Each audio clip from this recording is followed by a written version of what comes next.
BC రిజర్వేషన్ల పేరుతో Congress BJP ప్రజల్ని మోసం చేశాయని మాజీ మంత్రి బాల్కొండ ఎమ్మెల్యే ప్రశాంత్ రెడ్డి విమర్శించారు.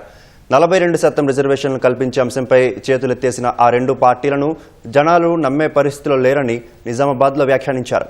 బీసీలకు 42% రిజర్వేషన్ ఇస్తామని కాంగ్రెస్ ప్రభుత్వం పచ్చి దగా చేసిందని మాజీ మంత్రి సనత్నగర్ ఎమ్మెల్యే తలసాని శ్రీనివాస్ యాదవ్ ఆరోపించారు.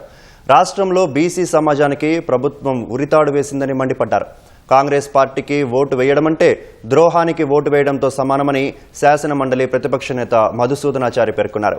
బీసీలకు 42% రిజర్వేషన్ల సాధన 46 జీవోను రద్దు చేయాలని కోరుతూ హైదరాబాద్ విద్యానగర్ నుంచి బీసీ భవన్లో రాజ్యసభ సభ్యుడు బీసీ ఐకాసా చైర్మన్ ఆర్ కృష్ణయ్య, బీసీ విద్యార్థి సంక్షేమ సంఘం నాయకులు నీలా వెంకటేష్, గుజ్జ సత్యం, మల్లేశం, అనంతయ్య తదితరులు దీక్ష చేపట్టారు.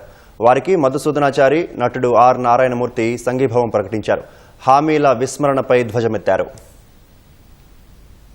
తెలంగాణలో జరుగుతున్నటువంటి ఈ డ్రామాను పూర్తిగా అర్థం చేసుకున్నారు కాబట్టి కాంగ్రెస్ పార్టీకి ఓటేయడం అంటే ద్రోహానికి ఓటేయడం అనేటువంటి భావనతో ఓడించడం జరిగింది. ఒకవేళ మీరు ఇదే వైఖరి మీ విధానం అయితే తెలంగాణలో ఉన్నటువంటి బీసీ నాయకులు దేశ వ్యాప్తంగా మీ దుర్మార్గాన్ని ఎండగడతాం. మీ నాయకుడైనటువంటి రాహుల్ గాంధీ గారిని, మీకు సహకరించినటువంటి పెద్దలందరినీ కూడా నిలదీస్తాం అనేటువంటి హెచ్చరిక చేస్తాం. ముఖ్యమంత్రి గారు మీరు ఇచ్చిన వాగ్దానం ప్రకారం 42 అమలు చేయాలి.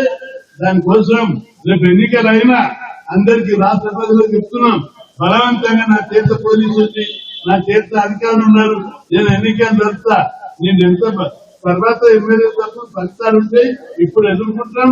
రేపు కోట్ల ఖచ్చితంగా 42 గెలిస్తే అప్పుడు ఈ ఎన్నికలు రద్దు అవుతాయి. అప్పుడు నీకేమన్నా ఉంటుందా ముఖం పెట్టుకుని తిరిగేది?